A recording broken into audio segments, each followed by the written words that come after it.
Video last దాకా చూడండి. Separate అయింది. అన్నం పోపు ఎలా వేసుకున్నాం, ఇప్పుడు కోడిగుడ్డు పోసుకొని వేసుకుంటున్నాం. దీనికి కావాల్సిన అన్ని రెడీ పెట్టుకున్నాం. గుడ్లును ఉల్లిగడ్డలు అన్నీ కోసి రెడీ పెట్టుకున్నాం.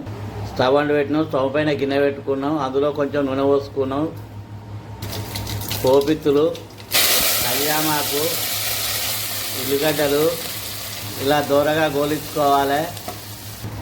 ఒక చెంచాడు పసుపు, అర చెంచాడు ఇంగు, ఇలా కోడిగుడ్డు కొట్టి ఇట్లా పోసుకోవాలి.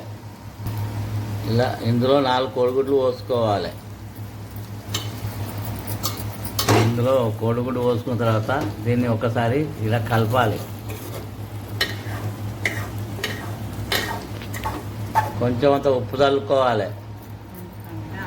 కొంచెం కారపొడి చల్లుకోవాలి. అన్నానికి ముందే కారం ఉప్పు కలిపి పెట్టినాం కాబట్టి దీనితో కొంచెం చల్లుకోవాలి. కొద్దిగా మసాలా చల్లుకోవాలి. ఇలా దీన్ని పొడి పొడిగా చేసుకోవాలి. ఇంజా చేయాలి.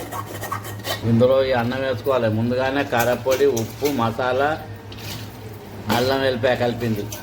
ఇలా మొత్తం కలపాలి ఒకసారి. ఇలా కలిపిన వాళ్ళే ఒక 10 నిమిషాలు స్టవ్ పైన ఉంచుకోవాలి మూత పెట్టి.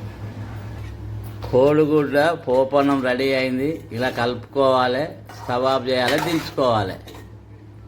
కోడిగుడ్ల పోపన్నం రెడీ అయింది. గుమగుమలాడేది. మళ్ళీ కావాలనిపిస్తుంది. తిన్నా కొద్దీ తినాలనిపిస్తుంది.